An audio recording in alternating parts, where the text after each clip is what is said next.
Hey everybody, it's Norm from Testa here. I'm down in LA this weekend for the annual RPF party. That's the Replica Prop Forum. You've heard Adam and I talk about the RPF many times on Still Untitled, and every year they host a party inviting their local members to bring their projects and share their works. We're talking about replica props, miniatures, cars, costumes. We have a ton of videos on Testa interviewing some of these guys, and I want to share with you some of these props that caught my eye. So let's check them out.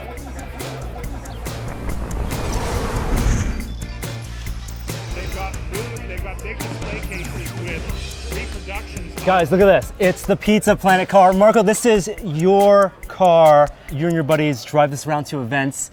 Tell me about the process of making this. We've been at it for about 5 years. We purchased a 1988 pickup truck, and it was originally blue, had it painted, and a lot of times people are saying like, oh, you only painted, but there's a lot of little details we added. The license plate matches the movie. We've added a little bit of artistic license on the stick shift knob. We built the rocket. This rocket right now, it's not in its complete form. We pulled off the labels because we were going to try to pull some molds from it, but right now it's just kind of in a rough format, but we're going to probably do some back form pulls eventually so we can get one that I can actually stay on while it's driving again. So we have a seat cover that matches the color scheme of the first movie. I mean, I look at a car like this, and obviously it's from an animated film, CG animated film. So it makes its appearance in Toy Story. I look at the car, I'm like, how much of this detail is pulled from screen grabs, and how much are just because it's a part of the car? Well, let's see. We always like to refer to it as this is as close as you can get without a body shop. Right. And so we've pulled from a lot of screen caps with like the details here. When we first made it and we went to Pixar about 4 years ago, it only had pepperoni on it. And we actually got to meet a couple of the production designers who were like, there needs to be peppers, there needs to be mushrooms. And we also have some bumper stickers on the back that match the film, but these were actually sent to us from someone in Colorado who saw we were making it and essentially said, hey, you're farther along in the process than I am, but he pulled the references from a video cassette. We were able to send him Blu-ray screen caps that also matched a lot better. Inside, we also have the toolbox that Woody wrangles with as well as one of our old rockets as well. We got the grape soda can and a tennis ball, real simple things like that. Yeah, bringing something digitally animated to one-to-one scale, real life. Marco, thank you so much for sharing with us your car. Where can people find this car in real life and online? We're based out of Southern California, but you can check pizzaplanettruck.com, and then from there you can find all of our web presence. We'll follow that work. Thank you so much. Thank you. So one of my personal dream props is the tricorder from Star Trek. Not just Star Trek, the original series, but TNG, the one I grew up with. And Kobe here from the RPF, you've been working on your dream tricorder as well. Now, there's something magical happening here that I don't know you guys are gonna get. Let's see that again, what just happened. Because I've owned the Playmates Toys ones, the Ron Berry one, but there's a mechanical clicking action. Yes, there is. For the opening. 28 years ago, I was given this. It's an original out of the original mold. I've worked on and off on it for many years. In the last couple of months, I finally picked it back up and determined this time I want that opening mechanism to work, and I want it to work just like it did on the show. Right. So it's 5 revisions. I finally got it, the perfect speed. My goal with this, I want a kit available so that anyone can have a first season tricorder. I'm totally on board with that. Can we see the inside? Sure. This is the medical tricorder version, but of course you just pop off the top and it's your science environmental tricorder. And you said this comes from the original molds. This first is out generation of the, casting. Yes. So you're gonna be especially precious from with it. From Tom Homestead himself. Wow. When they made these for the show, for Next Generation, how did that mechanism work in their tricorders? My understanding, I never got to see the original, but my understanding is there were kind of 3 versions because they kept breaking all the time. Once Tom stopped doing the props and whatnot, I believe HMS took over kind of repairing everything. So it's gone, the original tricorder mechanisms went through several revisions. I've heard 3 different versions, from a wind-up car or a pullback car to a retractable keychain. And it was all over the place, leaving barely enough room for any electronics. So my goal was to make it as compact, as svelte as possible, and I think I did it. It's all there, and you close it up, delatch it, and you have those gears which create the iconic, at least for me, TNG tricorder opening sound. Yes. Of course, you're going to be making this as a full kit, as you said, working with some of the other prop builders who are doing the electronics on it, a full touchscreen, LED lights. Got to follow that thread on the RPF. The links are below. Thank you so much, Kobe. My pleasure. Thank you, guys. So I'm here with Malachi Keller from the RPF. Hello. And Malachi, you've been working on this prop, which it's caught my eye because I recognize the SHIELD logo on it, but it's not from any Marvel film. It's not. Basically, this is kind of an interpretation of Jim Steranko's original SHIELD cover. I believe it's SHIELD issue 4, I want to say, is the origin issue. Nick Fury, Agents of SHIELD, Jim Steranko, iconic there you go. 60s, 70s style. I had a friend of mine who actually got a hold of Jim and asked him, can we make a replica of this? And Jim was happy. He said, sure, just as long as I can get a copy.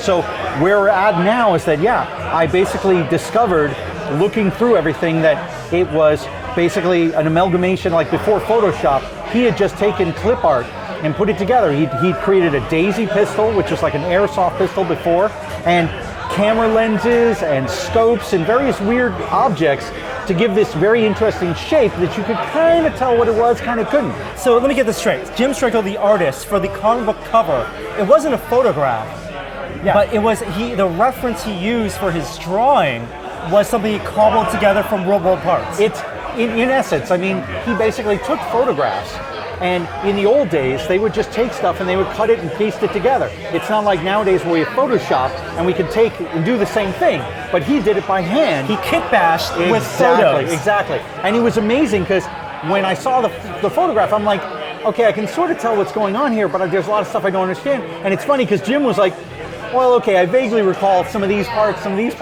but it was great because my friend found a lot of good reference. And so I set about kind of putting it all together. And this is like camera lens, this is a scope, and then the daisy pistol. But in here, we didn't really know what was going on. What's going on over here? This was all my interpretation, like some of this texture and stuff. And I also made the handle a lot longer because the normal daisy pistol ends, I think, right about here. And my friend's hand is really big. So he wanted to have this thing that he could grip. And he has a Nick Fury outfit. So he was ready for this. And we were even talking to somebody about getting some custom holsters made. It's so different when you think about replica props being from films or TV shows. You're sourcing from what the original prop maker had at their disposal. And here, the reference is an artist. And what is a photographic reference. Thank you so much for sharing with us, Malachi. Thank you very much. So one of the things I love about the RPF is you can also just be a collector and someone who's fascinated about the history of props without having to build everything yourself. And Daniel here, you love Jurassic Park. I can tell. You got the t-shirt. Yes. You're obsessed. Very obsessed. And so this is your collection of Jurassic Park props. I've seen the Barbasol containers at parties, RPF events before. That's a beautiful, beautiful prop. Yeah, this is a great piece. This one's more common. There are a few makers that actually make this prop. It's kind of a working prop, just like in the movie.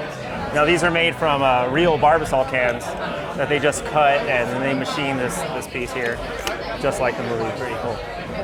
And so that one I've seen before, but I've never seen one of these before. That's very cool. Yeah, tell me about this. I think this was in a few years in production from one of the prop makers on the RPF. And I was lucky enough to get into one of the final runs on that. So obviously these are the night vision goggles from the T-Rex scene in the first Jurassic Park movie. It lights up, has some hidden switches. Yeah, this is something that I never thought I would own, even as a replica. This is just so ornate. I was very lucky someone actually went ahead and attempted to build something like this. And you can tell the prop maker got like a head strap from, what might be from like a hard hat. Actually it works, tightens, and then it's a fiberglass shell here, and it's a really beautiful finish with some clear acrylic there. And then, of course, you got the cane. So this is Hammond's Amber cane.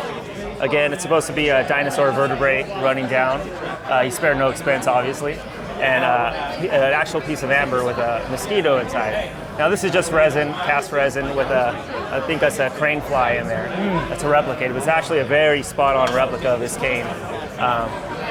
I wouldn't actually use it as a real cane. I don't think it's very load-bearing, but yeah, another very cool piece I was able to acquire. So what's next on your dream list as a Jurassic Park prop collector? Well, I actually own a Jeep that I am converting into Jurassic Jeep number 9. The reason for the number was I was 9 years old when I saw the movie, and it stuck with me. I mean, to this day, you can see I'm obsessed. In a way, this is kind of reliving my childhood now. I'm about to be 33, and I have very fond memories of when I was a kid and I saw this movie in the theater with my family. That's kind of the reason I'm here at an event like this, meeting people in the same interests because of this movie. So yeah, converting my Jeep, and I think that's really it. Aside from collecting the props and a lot of the toys, having a good time, meeting good people, and that's really all it's about. Great to meet you too. Good luck on that Jeep, and if we see JP09 on the freeway, we'll know it's you. Thank you so much, Daniel. Thank you.